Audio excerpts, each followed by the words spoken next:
Turning rise and decline into a means for the path, divided into two aspects. One is transforming decline into a means for the path. The other is transforming prosperity into a means for the path. When a person is in decline, they should also cultivate diligently and turn it into a means for the path.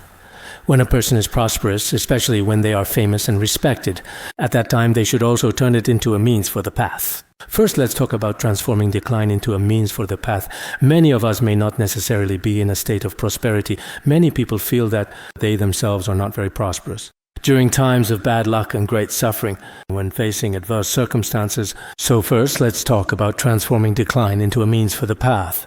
When you are poor, constantly bullied by others, and tormented by serious illness and evil spirits, take upon yourself the suffering and sins of all sentient beings, and do not be faint-hearted. This is the conduct of a bodhisattva. Even if your wealth and possessions are taken away, some people start out with nothing at all. Or perhaps they once had considerable wealth and possessions, but later had them destroyed by enemies. Or perhaps because they spent all their money. A lot of people are like this. They used to have money, but later, for various reasons, like the pandemic, the stock market, and other factors, they lost it all. Even the basic necessities for survival, like clothing and food, are affected. Just things to eat and drink. Actually, during the pandemic now, many people are experiencing this, aren't they? It's really hard to find a job. Some people just can't find work at all. Maybe here in this mountain valley, everyone doesn't really feel it. Sometimes even when reciting Vajrasattva, the wealth just comes clattering in. But in reality, not much comes, and now everything is quite expensive. At times like this, it's not just that, but there are always some people who constantly bully, harass, and insult you. It becomes such a situation to face. On top of that, illness and evil spirits also take control of you, making life unbearable. People are bullying you, and even spirits and demons are bullying and controlling you. You are physically ill as well. In fact, sometimes a person is both poor and sick, bullied by others and slandered as well. Everything seems to have fallen upon oneself. We often say, misfortunes never come singly. Suffering piles upon suffering, making it especially painful. And on top of that, being controlled by evil spirits makes it unbearable. But when you yourself are enduring such pain and torment, you also think about how to be patient when others are suffering. In this way, you cultivate compassion for them. Instead, you become willing in your heart to take on all the suffering and karma of all sentient beings on their behalf. And there is nothing like the cowardice of wondering how to endure falling into such a state of decline and poverty. There is no such cowardice. The more you experience suffering, the stronger you become. In fact, people really do differ greatly in terms of character and mindset. There are so many differences between people. On the surface, our faces may look the same. In Jambudvipa, everyone has the same facial structure with similar cheekbones. But in reality, each person's afflictions, each person's suffering, each person's karma are all completely different. Wow, some people may look pretty good on the outside.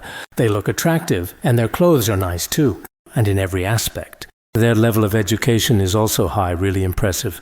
But you don't know, maybe that person is actually the most miserable. In fact, you might even think this person is very wise. But a person's wisdom is not a fixed trait of any individual. When we talk about a so-called good or bad person, it's not because they are wise, nor is it because they are eloquent. It's not like that. We should take a comprehensive view, and there are many factors to consider when evaluating someone. So if deep down we truly are affected by these sufferings, but we do not become timid and instead grow stronger, then possessing such courage and strength of heart is what makes one a true bodhisattva.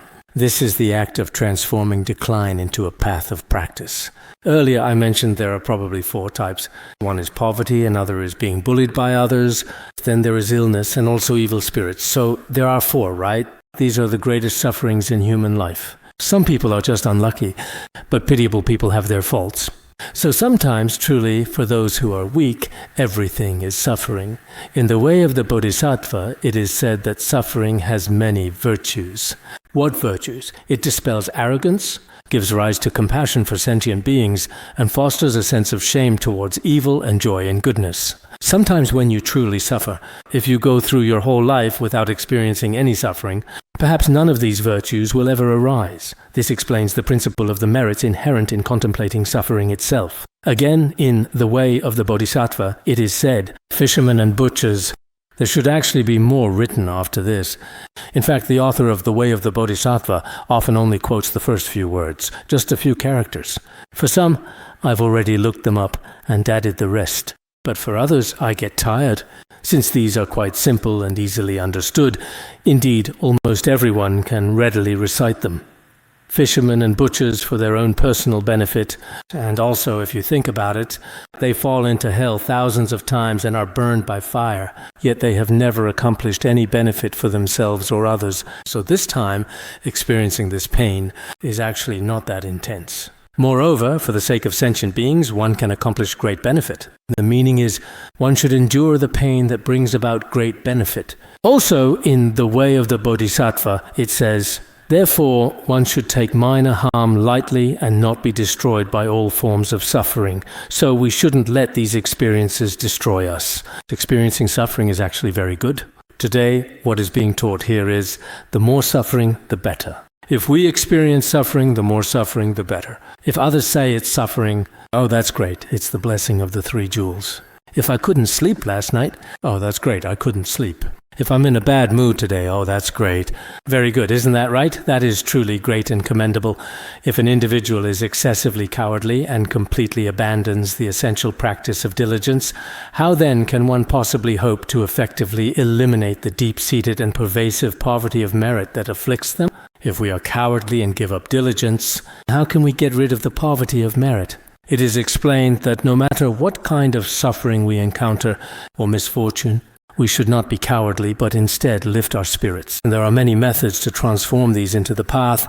Whenever we encounter suffering, actually this method of practice is completely different from worldly ways of practice. In the world, people pray for blessings, hoping not to suffer. But once they experience suffering, they become especially fearful and anxious. But if we study Mahayana Buddhism, every time we encounter suffering, when you truly come to fully understand its inherent value from an entirely different and fresh perspective, you will undoubtedly recognize this fundamental truth, won't you agree? Worldly people say, I don't want suffering, I don't want to get sick, I don't want to be poor, I don't want to be harmed by demons. But those with stronger minds, those who have generated the great Mahayana bodhicitta, they say, let me suffer, let me be poor, let me be slandered, let me go through whatever may come. We worldly people just curse at that, right? But in reality, the great masters of the past, all those insults from others, became a kind of practice experience for themselves. This is what the jewel garland says. Even if you are as destitute as a hungry ghost, do not give rise to cowardice. Like a hungry ghosts are the most pitiable beings in the world, the hungriest and the most miserable. But even if you end up like that, you should not let a cowardly mind arise. In the past, Atisha also said, when cowardice appears, it is essential to strengthen your mind and resolve. Whenever I personally feel so much intense pain, or when I find myself in such a difficult situation, when I feel so unlucky wondering why this is happening to me, at such times I need to strengthen my own mind. There's nothing to be afraid of about this. This is something that can happen in the ascetic practices of Buddhism as a whole. It's not unusual. Geshe-Potawa also said, for merchants, snowfall is usually considered an unfortunate event. Because merchants are always traveling, in the past they would load a lot of goods onto horses and set out for very distant places. But if it snows heavily, for merchants it means they can't go today. You see, with heavy snow it's just impossible. Not just for merchants, even for us, if we're driving. Heavy snow makes it impossible to go anywhere. But some merchants say, wise merchants say that snow is actually good for the horse's hooves, and when it rains at night, thieves won't show up either. They take those situations. This is mentioned in Opening the Door to Mind Training. I've gained from it. Every time I encounter adversity, I remember this teaching and example. Originally, you see, for a merchant on the road, if it snows heavily, most merchants are miserable and complain. What should I do? There's nothing I can do. But for a wise merchant, they think, this is great, it's snowing. When it snows, the horse's hooves won't get too dry. So it's more moist, which is actually good for the horse's hooves. And if it snows at night, since merchants usually carry a lot of goods, in the past they were afraid of thieves.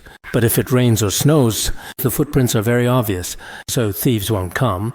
In our area, sometimes when it rains, thieves often take advantage of the rain to come. Similarly, if you suffer from a serious illness, fall into poverty and hardship, or are subjected to slander, and even experience pain or nightmares in your dreams, If you can transform these into the path, then they can bring many merits, such as purifying negative karma. This passage today, each of us definitely experiences all kinds of suffering. Sometimes we get sick, sometimes we are poor, sometimes we are slandered, and sometimes we have nightmares. Sometimes relationships between people are not good. Sometimes you get fired. Sometimes it's all sorts of complex problems can arise in this world. At such times, you need to transform them into the path. For example, if someone scolds you today, if someone talks about you today, then at that moment, wow, that's great. Today I've obtained a wish-fulfilling jewel. Immediately think of it as being like a merchant encountering snowfall. When I was translating Opening the Door to Mind training, it really felt like this. Every time I encountered something, I would think, oh, this is the blessing of the three jewels. It must be for me that this kind of adversity is probably very necessary. Indeed, I didn't lose confidence on the spot, and as long as I didn't lose mindfulness, later on, this kind of adversity seemed to turn into a very favorable condition. It also destroyed arrogance and destroyed a lot of selfishness and self-interest. Many virtues emerged as a result. Everyone should also always remember this important point. Karawa Geshe, a revered teacher, said that the small sufferings we experience now can also eliminate the sufferings created in our past lives. Even just a little bit now, like a headache or being slandered by others, can also lead to happiness in future lives. Taking suffering as happiness. Taking suffering as happiness. Can you do it? Today I am suffering so much I should be happy. In theory, I should be happy. But I can't take it. My afflictions are too deep. Theoretically, it's like this, but I am troubled. Because when afflictions arise, no one can do anything about it. It's not just me. Even you, Master, also suffer greatly. Adverse conditions are actually very good teachers. These challenging obstacles truly encourage us to do good and achieve great things. Suffering are like brooms for sweeping away the negative karma. They sweep away the dust of negative karma. Do not see them as misfortune or disaster. Don't regard this as something unfortunate. So these things truly are. We can only find this kind of teaching in Mahayana Buddhism, especially within Tibetan Buddhism. It's very hard to find in other traditions, even in other exoteric schools or in other scriptures. Moreover, this teaching directly strikes at our core issues. When we say adverse conditions are actually good teachers, it shows how much we need our teachers. So when you encounter adverse conditions, that is your true spiritual teacher. When you face obstacles, that is what encourages you to do good.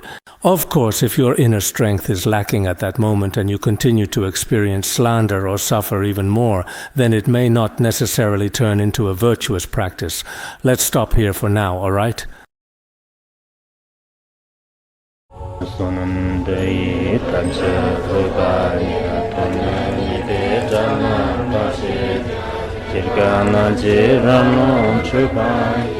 Chupun Solen Droa Droa Bandangara Badna Sodargye Bandangara Badna Sodargye Bandangara Badna Sodargye